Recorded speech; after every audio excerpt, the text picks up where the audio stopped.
Ya, bertemu kembali dengan Bung Tejo. Selamat wayah kini semuanya, anak-anak. Mudah-mudahan kalian semua dalam kondisi sehat walafiat. Hari ini kita akan mempelajari induksi elektromagnet. Ya, anak-anak, untuk mempelajari GGL induksi, kalian harus kenal sama yang namanya flux magnet. Jadi flux magnet itu perubahan garis gaya magnet karena adanya perubahan medan magnet di sekitarnya. Ilustrasi ringannya bentuknya seperti ini. Kita punya magnet batang yang akan digerakkan di sekitar area seluas A ini. Maka area yang seluas A ini akan mendapatkan nilai flux magnet yang besarnya adalah medan magnet dikalikan luas penampangnya dikali cos theta, dengan theta adalah sudut antara arah medan magnet dengan garis normal bidang A ini. Nah, garis normal itu mestinya kalian sudah kenal. Kalau ada bidang seperti ini, maka garis yang tegak lurus bidang tersebut dinamakan dengan garis normal. Nah, kalau B-nya miring seperti ini, maka tetanya adalah yang ini. Kalau B-nya kemudian tegak lurus dengan bidang, maka dia searah dengan garis normal, maka sudut tetanya sama dengan 0. Berarti fluxnya tinggal B kali A. Kenapa? Karena cos 0-nya bernilai 1. Seperti itu. Jadi, kalian sudah kenal dengan besaran baru namanya flux magnet, yang dia itu adalah perubahan garis gaya magnet di sekitar area. Nah, nilainya adalah BA cos theta. Supaya cepat paham, kalian perhatikan contoh soal berikut. Sebuah kumparan melingkar memiliki 10 lilitan dan diameter 2 cm dan ditempatkan di dalam medan magnet homogen dengan besar 300 militesla. Bidang kumparan dan arah medan menghasilkan sudut 30 derajat. Nah, ini tetanya. Tentukan besar flux magnetik melalui kumparan tersebut. Jadi dari soal ini kita analisis, kita punya data apa saja. Diameternya adalah 2 cm, 2 kali 10 pangkat min 2 meter. Medan magnetnya berapa? Kuat medannya 300 militesla. Berarti 3 kali 10 pangkat min 1 tesla. Sementara tetanya sendiri adalah 30 derajat. Kemudian yang dicari adalah flux. Flux adalah NBA cos theta. Ini ada N karena ada jumlah lilitan. Di mana jumlah lilitannya kita tahu nilainya 10. Sehingga 10 kali 3 kali 10 min 1. Ini nilai medan magnetnya. Nah, A-nya luas penampangnya harus kita cari dulu. Karena kumparan itu lilitan melingkar, maka luas areanya berbentuk lingkaran, di mana luas lingkaran adalah VR kuadrat atau V kali setengah diameter dikuadratkan. Sehingga kalau kita hitung, ternyata luas areanya adalah 3,14 kali 10 pangkat min 2 meter persegi. Kita masukkan di sini, kemudian kosinus tetanya 30 derajat. Cos 30 derajat itu setengah akar 3 atau 0,8 sekian. Sehingga kita dapatkan ternyata nilai fluxnya adalah 8,17 kali 10 pangkat min 2 Weber. Kira-kira demikian untuk pengertian flux. Perhatikan gambar simulasi ya di awal berikut ini. Jadi kita punya magnet yang akan bisa kita gerakkan, dan kita punya sistem kumparan yang disalurkan dengan galvanometer. Kalau magnet ini kita gerakkan masuk mendekati kumparan, maka yang terjadi adalah seperti demikian. Perhatikan baik-baik. Ternyata jarum galvanometernya bergerak. Itu menandakan bahwa adanya arus listrik. Dan apabila magnetnya kita keluarkan dari kumparan, ternyata galvanometer juga bergerak, tetapi dengan arah yang berlawanan dengan yang awal tadi.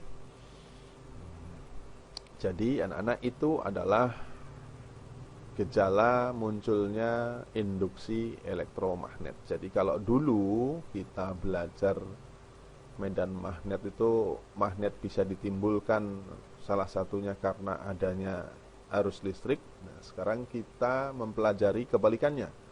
Listrik bisa kita produksi, bisa kita munculkan karena adanya perubahan magnet. Dalam hal ini flux magnet atau jumlah garis gaya magnet yang memotong kumparan. Lanjutkan dulu ya.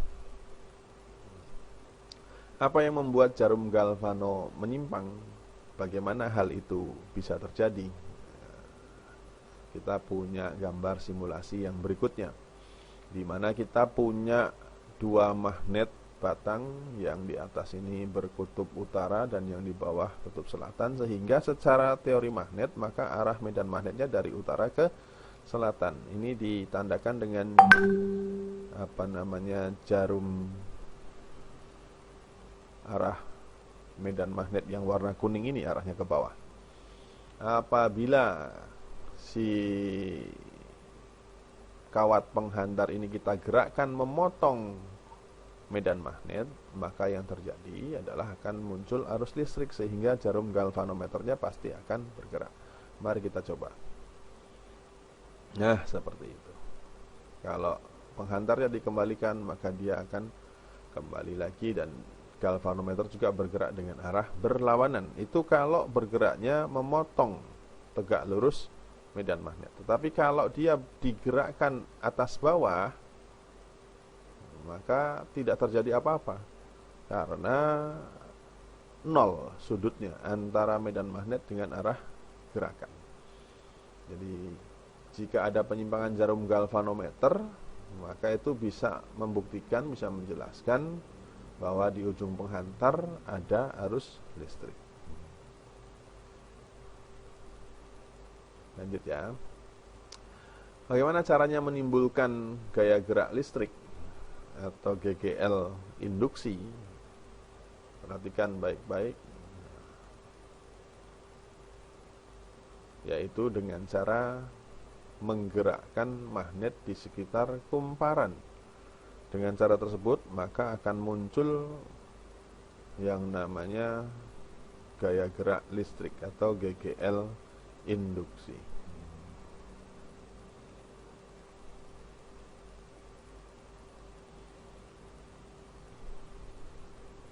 Gerakannya bisa keluar masuk, bisa muter-muter, bisa joget-joget. Yang penting ada perubahan flux magnet di sekitar kumparan, maka itu sudah dipastikan dia akan menghasilkan GGL induksi.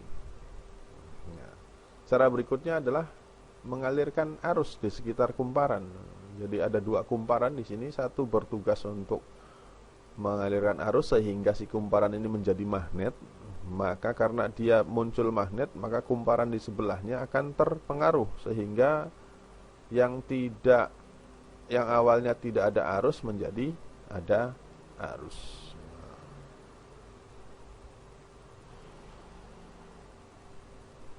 Jadi cara yang kedua adalah memutus sambungkan arus pada kumparan primer yang didekatkan pada kumparan sekunder. Cara berikutnya adalah mengalirkan arus AC. Karena AC itu arusnya bolak-balik, sehingga di kumparan ini anak-anak medan magnetnya akan berubah-ubah sesuai dengan potensial yang muncul, positif, negatif, maka medan magnetnya berubah-ubah. Disimulasikan di sini dengan gambar garis kuning yang terus berubah-ubah. Karena ada perubahan magnet di sini, maka akan mempengaruhi kumparan di sebelahnya, sehingga akan terjadilah arus listrik.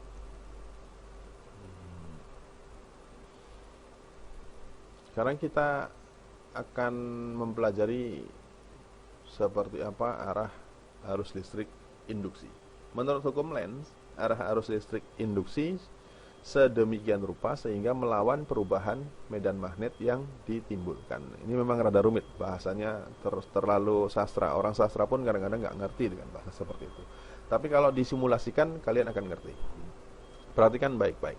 Saya punya magnet yang dekat dengan kumparan adalah kutub utara. Kalau ini saya masukkan, maka kumparan ini yang sisi paling dekat dengan magnet akan berubah jadi utara juga kalau arah magnetnya masuk. Tetapi kalau arah magnetnya dari dalam dikeluarkan, maka yang ini jadi selatan. Gitu, saya ulangi. Kalau magnet ini saya masukkan ke dalam dan ini adalah posisinya kutub utara, maka kutub kumparan yang dekat dengan magnet itu akan berubah pula jadi utara. Dan di sini jadi otomatis selatan. Tapi kalau dibalik, magnetnya dari dalam dikeluarkan, maka yang ini jadi selatan dan yang ini jadi utara. Nah, mari kita praktekkan. Nah, kira-kira begitu. Kalau dikeluarkan dia berubah jadi selatan. Mudah-mudahan ngerti ya. Nah, adapun arah arus di dalam kumparannya mengikuti aturan tangan kanan yang kalian sudah pelajari di bab sebelumnya. Karena ini jadi utara, maka arah jempolmu di sini. Jempolmu di sini, sementara 4 jarinya naik ke atas. Nah, maka arah arusnya akan naik ke atas. Kalau naik berarti ini naik. Berarti ini tuh ke sini. Kalau di sini naik, maka ke sini adalah turun sehingga galvanometernya ke sana. Mari kita ulangi. Nah, arah arusnya naik ke atas. Tapi begitu dibalikkan, maka posisinya di sini jadi selatan, di sini jadi utara, maka arusnya akan balik ke bawah nantinya. Kira-kira seperti itu bunyi hukum Lenz. Secara bahasa jadi sangat abstrak, tetapi kalau dipraktekkan, oh ternyata maksudnya seperti itu. Kita lanjutkan ya.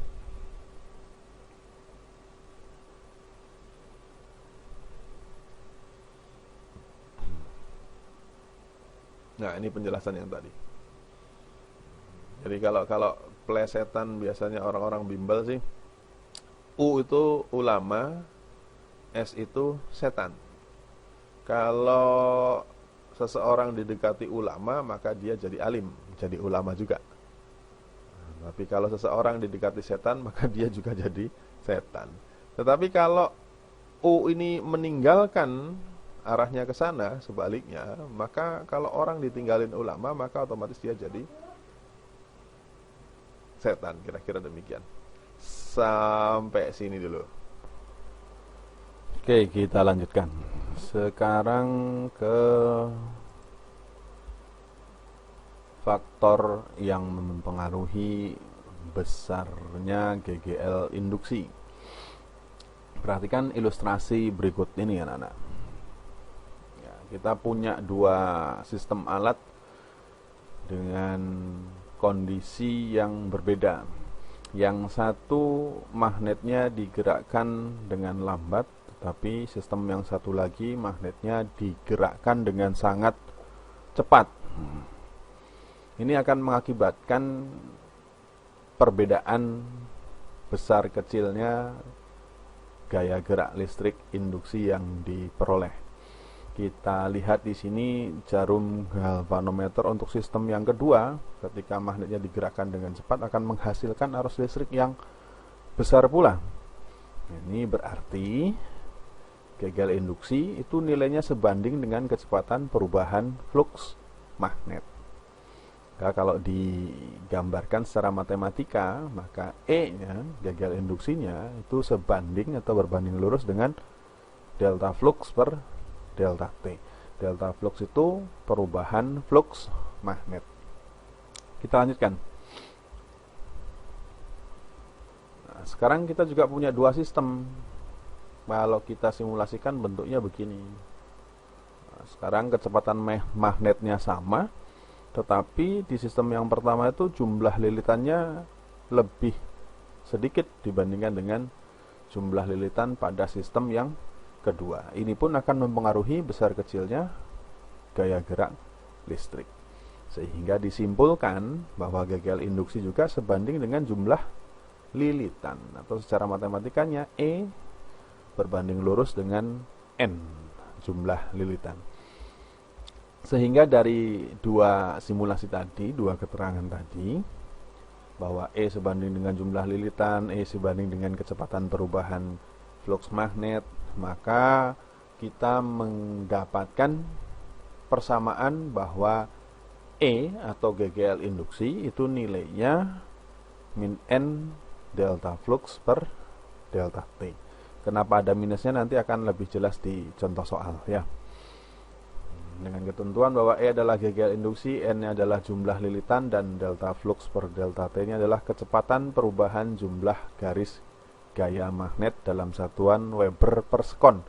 Jadi nanti kalau di soal kalian menemukan ada besaran fisika yang bersatuan Weber per sekon, itu artinya sudah nilai delta flux per delta T. Nah, contohnya demikian. Sebuah kumparan yang memiliki jumlah lilitan 300 lilitan, bila terjadi perubahan jumlah garis gaya magnet di dalam kumparan dari 300 Weber menjadi 3000 Weber menjadi 1000 Weber dalam setiap menitnya. Nah, tentukan besar GGL induksi yang dihasilkan. Maka secara matematis E sama dengan min N delta flux per delta T. Berapa lilitannya? 300 dimasukkan. Perubahan fluxnya, awalnya 3000 menjadi 1000, maka 1000 dikurangi 3000, sehingga di sini kita dapatkan min 2000. Mohon maaf anak-anak. Nah, sehingga dan waktunya adalah menit, setiap menit berarti 1 menit itu 60 detik. Maka kalau kita hitungkan, kita menghasilkan 10.000 volt GGL induksinya. Nah, kira-kira demikian untuk nilai GGL induksi yang bergantung sama jumlah lilitan dan perubahan flux magnet. Nah, selain GGL induksi itu bisa dimunculkan karena ada perubahan flux magnet, GGL induksi juga bisa terjadi karena ada perubahan arus. Ilustrasinya kira-kira demikian. Kalau saya punya rangkaian bentuknya seperti ini rangkaian lengkapnya. Nah, untuk di awal-awal, bayangkan rangkaian yang di atas kumparan ini nggak ada dulu ya. Ketika kita on-kan saklarnya, maka kita tahu akan ada arus yang mengalir ke sini. Karena ada arus yang mengalir ke sini, maka lampunya akan nyala. Begitu saklarnya di-off-kan, maka lampu otomatis langsung mati. Tetapi kalau kemudian rangkaiannya kita tambahkan dengan adanya kumparan di atasnya, dirangkai paralel seperti ini, maka yang terjadi kira-kira demikian nantinya. Begitu saklar on, maka arus selain ngalir ke sini, juga akan ngalir ke atas. Lampu nyala. Tetapi ketika saklarnya di-off-kan, maka arus berubah. Yang tadinya ada menjadi tidak ada. Tetapi yang terjadi, si lampu tidak langsung otomatis padam. Dia masih tetap menyala untuk beberapa saat.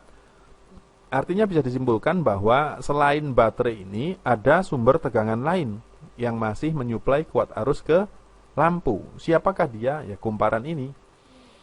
Kumparan ini manakala dia dialiri arus listrik ketika saklarnya on, dia ada perubahan arus listrik.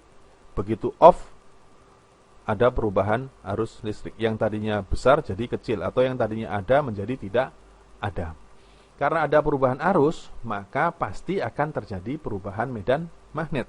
Karena ada perubahan medan magnet, maka di kumparan tersebut akan terjadi perubahan flux magnet. Dan kita tahu, kalau ada perubahan flux magnet, maka akan muncul yang namanya GGL induksi. Sehingga si kumparan ini bersifat sebagai sumber tegangannya. Sehingga si lampu ini ketika saklarnya sudah di-off-kan pun masih dalam kondisi menyala, biarpun hanya beberapa saat. Kira-kira demikian. Itulah kemudian kenapa disimpulkan bahwa kumparan ini akhirnya memiliki induksi atau GGL induksi diri. dia mampu menginduksikan dirinya sendiri sebagai sumber tegangan. Kira-kira demikian. Nah, berapa nilai GGL induksinya? Dia akan manut sama persamaan ini, anak-anak. Bahwa nilai E-nya adalah min L dI per dt. Faktor dI per dt ini adalah perubahan arus terhadap waktu. Untuk lebih jelasnya, perhatikan contoh soal berikut ini. Misalnya, si kumparan ini mempunyai nilai induksi, mempunyai nilai induktansi sebesar 0,5 Henry. Satuan dari induktansi itu adalah Henry. H. Ketika saklarnya on, misalnya awalnya si kumparan diberi arus 0,1 ampere. Nah, kemudian diubah selama selang waktu 0,01 detik, arusnya berubah menjadi 0,04. Nah, pertanyaannya adalah berapakah nilai GGL induksinya. Mari kita selesaikan ini. Min L berarti min 0,5. Perubahan arusnya, yang namanya perubahan itu akhir dikurangi awal. Akhirnya berapa? Akhirnya nilainya 0,04, Pak. Awalnya berapa? 0,1, Pak. Berubah dalam selang waktu berapa? 0,01 detik. 0,01 ini sama dengan 10 pangkat min 2. Kalau dinaikkan ke atas jadi 10 pangkat 2 atau 100. Sehingga persamaan ini bisa kita ubah menjadi bentuknya 0,5 kurung 0,04 kali 100, 4, 0,1 kali 100, 10, 4 kurangi 10, min 6 kali min 0,5, 3 volt. Jadi induktansi diri yang dihasilkan atau nilai GGL yang dihasilkannya adalah 3 volt. Itu penjelasan secara singkat mengenai GGL induksi yang disebabkan karena adanya perubahan arus listrik. Mudah-mudahan sampai di sini paham dulu ya. Kita lanjutkan anak-anak. Sekarang kita akan membahas tentang generator AC. Jadi, generator AC itu pembangkit listrik AC, pembangkit listrik arus bolak-balik. Jadi seperti yang tersedia di rumah kalian itu kan arusnya bolak-balik. Sumbernya dari mana? Dari PLN. PLN-nya dari mana? Dari pembangkit listrik. Pembangkit listriknya yang mana? Ya macam-macam. Ada yang di kanci, ada yang di BPAS, PLTG, ada yang bertenaga gas, ada yang bertenaga uap. Uapnya hasil pembakaran dengan batu bara. Intinya sih bagaimana kemudian si uap tadi menggerakkan kumparan ini, besi ini. Jadi kalau diilustrasikan secara sederhana seperti demikian anak-anak. Jadi kita punya penghantar yang akan digerakkan, sedangkan penghantar tersebut disimpan di sekitar medan magnet. Kenapa ada timbul medan magnet? Karena di sini disimpan magnet dengan kutub utara dan di sini disimpan magnet dengan kutub selatan, sehingga kita tahu arah medan magnetnya pasti ke kanan. Jadi kalau mau mencari arah, telunjukmu arahnya ke kanan. Kita simulasikan seperti ini. Kalau kemudian si penghantar yang didesain seperti ini bentuknya diputar, A dan B ini akan masuk ke dalam, diputar ke dalam, maka yang terjadi demikian. Artinya A itu bergerak memotong medan magnet. Proses dia bergerak itu kan berarti didorong. Kebalikan dari yang kemarin kita bahas di medan magnet, maka dorongan itu adalah gaya. Nah, dalam hal ini berarti gaya Lorentz-nya masuk ke dalam. Jadi 3 jarimu masuk ke dalam, telunjukmu arahnya dari utara ke selatan. Maka kita tahu jempolmu pasti arahnya ke atas. Sehingga arus di sisi penghantar yang ini akan naik ke atas. Dia naik, tersalurkan, masuk ke lampu, balik lagi ke sini. Nah, maka yang ini arahnya ke bawah. Akan selalu demikian. Yang di sebelah kiri ini arah arusnya ke atas, dan yang di sini akan arahnya harus ke bawah. Pak, kan AB-nya nanti kalau muter ada di sini. Iya, ketika AB-nya ada di sisi kanan, maka arusnya berbalik. Jadi ke bawah. dan seterusnya. Seperti demikian, berulang-ulang.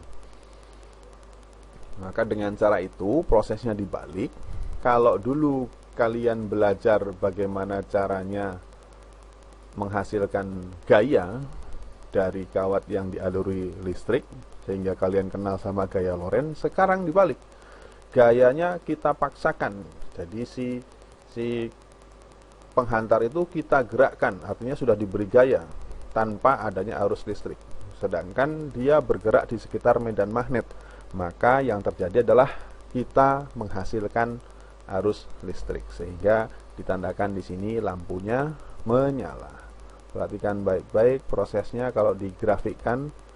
Nah, ini kaidah tangan kanannya. Maka telunjukmu pasti arah medan magnet dari utara ke selatan ke kanan. Si AB didorong masuk ke dalam, jadi gayanya masuk. Maka jempolmu pasti ke atas, maka arus induksinya pasti arahnya ke atas. Kira-kira demikian untuk generator AC. Saya skip dulu yang ini ya. Kemudian kita lanjutkan ke generator DC. Nah, sebenarnya sama prinsipnya. Hanya saja di sini direkayasa, dibuat ada cincin splitter. Jadi si arus itu akan selalu ada di arah yang sama.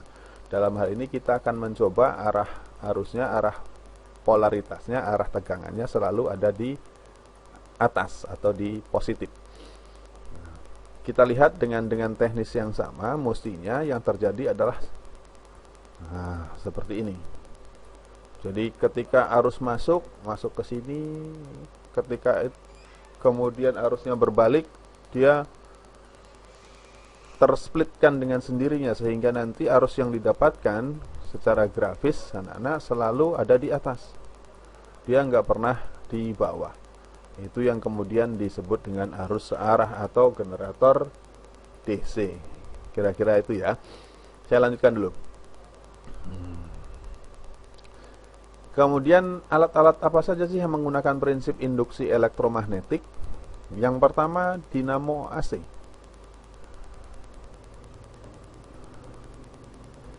Nah, kalian nanti bisa perhatikan dengan seksama, bisa di pause videonya. Ini magnet utara, ini magnet dengan kutub selatan, ada cincin luncur, ada sikat karbon. Kalau kalian buka dinamo mainanmu ketika waktu masih kecil, pasti akan ada yang bentuknya seperti ini dan ada sikat karbonnya. Ini kalau disimulasikan, ini nggak ada simulasinya anak-anak, tetapi hanya gambaran saja, kira-kira demikian yang bisa memproduksi arus AC. Yang kedua, dinamo DC. Nah, bedanya lagi kayak seperti tadi, dia ada splitternya. Dari cincinnya itu pasti berbelah. Namanya komutator. Sehingga nanti tegangan yang dihasilkan selalu ada pada kutub positif. Nah, yang paling gampang dicari adalah di sepedamu. Kalau sepedamu masih punya dinamo, biasanya sepeda zaman dulu. Kalau sekarang kan serba baterai ya. Bagaimana kemudian si sepeda itu lampunya bisa nyala, anak-anak? Sebenarnya teknis untuk mengganggu magnet, untuk menciptakan perubahan flux magnet itu bisa macam-macam. Kalau di sini yang digerakkan adalah magnetnya, sementara inti besi dan kumparannya dalam posisi diam. Pak, bisa nggak dibalik magnetnya yang diam? Bisa. Di simulasi yang sebelumnya magnetnya yang diam, tetapi kumparannya yang bergerak atau penghantarnya yang bergerak. Jadi ketika ulir ini bergerak karena nempel pada roda sepeda, ban sepeda, maka dia akan menggerakkan magnet di dalam. Ketika magnetnya bergerak, sedangkan di sini ada kumparan, maka magnet di sekitar sini akan berubah-ubah. Flux magnetnya akan berubah-ubah. Karena ada perubahan flux magnet, maka muncul yang namanya arus listrik. Sehingga kalau dialirkan ke lampu, dia jadi menyala. Kira-kira gambaran mudahnya seperti itu untuk proses terjadinya GGL induksi. Yang berikutnya adalah transformator, atau yang biasa dalam keseharian kalian kenal dengan trafo, alat untuk mengubah tegangan bolak-balik. Kita kenalan dulu bagian-bagian dari trafo. Ini kumparan primer, yang sebelah kiri biasanya digambarkan kumparan primer atau kumparan masukan atau input. Dan ini kumparan sekunder. Ini biasanya dihubungkan dengan sumber tegangan, nanti muncul menjadi arus listrik.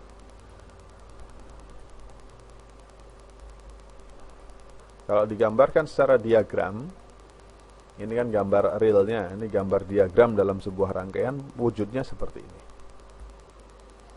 Kumparan primer, kumparan sekunder, dan ada inti besi. Jenis trafo, nah ada step up, ada step down. Ciri-cirinya kalau step up, pasti jumlah lilitan sekundernya lebih besar, lebih banyak, dan tegangannya lebih besar di sekunder. Inputnya lebih besar, karena memang dia step up. Nah, ini dilihat secara gambar sih kelihatan lilitannya lebih banyak di sekunder. Ketika di primer dia masih sedikit. Di sini tegangan inputnya nantinya kecil, keluarannya di sekundernya jadi besar. Kalau trafonya trafo step down, memang didesain untuk menjadikan tegangannya jadi lebih kecil. Jadi di primer pasti tegangannya lebih besar daripada sekunder, sehingga didesain lilitannya pun harus lebih banyak di primer daripada di sekunder. Misalnya masuk di sini 220 volt, keluar jadi 12 volt, kira-kira begitu. Kenapa kemudian dinamakan step down? Nah, tetapi dalam hal ini anak-anak yang perlu kalian perhatikan hanya arus listrik yang kemudian saling bertentangan dengan jumlah lilitan dan tegangan. Kalau di sini sekundernya lebih besar, tegangan sekunder juga lebih besar, tetapi arus sekundernya jadi semakin kecil. Di step down juga sama, berlaku sama. Sekundernya kecil, V sekundernya kecil, tetapi arus sekundernya jadi lebih besar. Jadi kalian perlu tahu kalau trafo step down itu misal masuk 220 volt, arus 1 ampere, keluar jadi 12 volt, tapi arusnya bisa jadi lebih dari 1 ampere, 2 ampere, 3 ampere, dan seterusnya. Sekarang kita ke persamaan transformator. Persamaannya simpel, NP per NS sama dengan VP per VS. Yang beda itu cuma I. Kalau ini disambung sama dengan, maka di atas IS per IP, bukan IP per IS. Awas, hati-hati ya. Jadi persamaannya bisa rangkap 3 sebenarnya di sini, tapi di sini dituliskan cuma 2. NP per NS sama dengan VP per VS. Pak, boleh nggak dibalik? NS per NP sama dengan VS per VP? Ya sama saja. Nah, transformator ideal itu, ada transformator yang dinamakan dengan transformator yang ideal dengan syarat energi yang masuk pada transformator sama dengan energi yang keluar. Jadi W, energi listrik primer, sama dengan energi listrik sekunder. Kalian sudah tahu bahwa rumus energi listrik itu fit VI dikali T, VI dikali T. Sementara T-nya kan sama sebenarnya, sehingga bisa dicoret nantinya. Sehingga didapatkan VP per VS sama dengan IS per IP. Nah, ini buktinya kalau kemudian arus itu beda sendiri. Perhatikan VP per VS, VP per VS. Nah, kalau di sini ditambahkan dilanjutkan, maka IS per IP. Nah, awas, hati-hati. Kita lanjutkan ke sini. Ya, apa itu? Kita langsung ke contoh soal, anak-anak. Sebuah trafo memiliki jumlah lilitan primer dan sekunder 6.000 dan 200. Primernya 6.000, sekundernya 200. Kalian tahu ini pasti step down. Jika kumparan primer trafo diberi tegangan 240 volt, maka tegangan yang dihasilkan transformator adalah titik-titik. Outputnya berapa? VS-nya berapa? Ini kalau dihitungkan, maka kita masukkan angka-angkanya seperti ini. Sehingga kalau tinggal dikalikan silang, kita akan menghasilkan persamaan baru seperti ini. 6.000 VS sama dengan 240 dikali 200. Maka VS-nya akan bernilai 8 volt. Jadi bayangkan awalnya 240 volt menjadi 8 volt. Awalnya besar menjadi kecil, itu berarti trafo step down. Sekarang kita ke efisiensi trafo. Kalau idealnya, maka dia harusnya energi yang masuk harus sama dengan energi yang keluar. Tapi nggak ada itu. Dalam kehidupan nyatanya tidak ada trafo yang benar-benar ideal 100%. Sehingga muncul besaran yang namanya efisiensi, dilambangkan dengan lambang seperti ini. Nah, ini dinamakan eta. Nilai efisiensi itu adalah nilai energi keluaran dibagi nilai energi masukan, output atau sekunder dibagi input kalikan 100%. Karena di sini ada faktor T, nah, T-nya kan pasti sama. Maka T-nya hilang, tinggal VI. V dikali I itu adalah daya. Maka efisiensi juga bisa dicari dengan PS per PP kali 100%. Atau dijabarkan VS kali IS dibagi VP kali IP kali 100%. Itu nilai efisiensi. Sekarang kita ke bagian akhir, penggunaan trafo pada transmisi energi jarak jauh. Jadi ilustrasinya begini. Ada pembangkit listrik tenaga air, nah di sini ada air terjun, menghasilkan listrik 30 megawatt dengan tegangan 10.000 volt. Kemudian dimasukkan ke trafo step up untuk dinaikkan tegangannya yang tadinya 10.000 volt menjadi 150 kilovolt. Kilo tapi ya, 150.000 volt. Kemudian ditransmisikan ke sutet. Ini gambar ilustrasi sutetnya. Masuk lagi ke trafo nantinya untuk diturunkan. Yang tadinya 150 kilo menjadi 20 kilovolt. Baru kemudian masuk ke pengolahan di gedung-gedung PLN. Kemudian masuk lagi ke gardu-gardu yang di jalan. Dari 20 kilovolt dijadikan 220 volt. Nah, setelah menjadi 220 volt baru masuk ke rumah-rumah kalian, dikonsumsi oleh masyarakat secara luas. Pak, kok ribet banget sih sampai ada 3 trafo? Kenapa tidak dari 10.000 menjadi 220 volt saja? Ada tujuannya anak-anak. Sebab kalau kita menyalurkan listrik menggunakan tegangan yang tinggi, maka akan cenderung lebih efisien. Kenapa? Akan menghindari kehilangan arus listrik di tengah jalan. Nanti akan ada penjelasannya. Transmisi energi listrik jarak jauh. Bila pada PLTA gambar di atas menghasilkan daya 30 megawatt dan tegangan yang keluar dari generator 10.000 volt, akan ditransmisikan jika hambatan kawat untuk transmisi adalah 10 ohm. Misalnya kawat yang dipakainya punya hambatan 10 ohm. Kalau dengan arus yang besar atau dengan arus yang tinggi atau dengan tegangan yang tinggi, pilihannya itu. Kalau tegangannya rendah, maka arusnya yang besar. Kalau tegangannya tinggi, maka arus di kawat penghantarnya akan menjadi kecil. Kita hitung kuat arus transmisinya. Kalau kemudian disalurkan dengan arus yang besar, artinya dengan 10.000 volt tegangannya, masih asli dari PLTA-nya. Ini kalau kemudian disalurkan tegangannya kita upkan dulu menjadi 150.000 volt. Maka yang didapat arusnya di sini ketika tidak diapa-apakan adalah 3.000 ampere. Wow, ya, gede banget. Tetapi kalau tegangannya dinaikkan terlebih dahulu, maka kuat arusnya hanya 200 ampere. Nah, apa hubungannya dengan hilangnya daya? Daya yang hilang dalam perjalanan karena berubah menjadi kalor adalah, nah, kita lihat. Kalian sudah kenal P sama dengan I kuadrat per R. I-nya 3000 dikuadratkan kali R-nya tadi berapa? 10 ohm. 10. Maka daya yang hilang di jalan kalau dengan sistem ini adalah 90 megawatt. Tetapi kalau tegangannya kita naikkan dulu sehingga arus yang dialirkan kecil, maka 200 kuadrat kali 10, 0,4 megawatt. Daya yang hilangnya kecil. Bayangkan 90 dengan 0,4.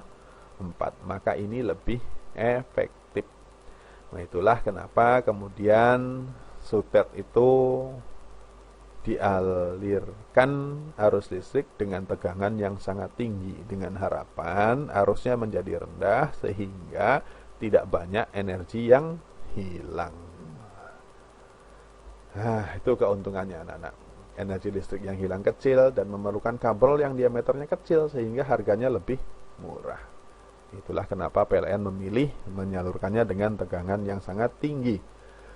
Itu anak-anak materi terakhir di semester ini, di masa pandemi ini, mudah-mudahan bermanfaat. Silahkan nanti lanjutkan, kerjakan latihan soalnya. Jadi tugasmu ada 2 untuk minggu ini. Yang pertama, kalian catat ulang di buku catatanmu apa yang sudah disampaikan melalui video ini. Dan yang kedua, Bapak sudah cantumkan di Classroom beberapa soal untuk kalian kerjakan. Catatanmu difotokan, kemudian diuploadkan di Classroom, dan soal-soal yang diberikan juga dikerjakan, difotokan, kemudian diuploadkan di Classroom. Terima kasih anak-anak, mudah-mudahan bermanfaat. Assalamualaikum warahmatullahi wabarakatuh.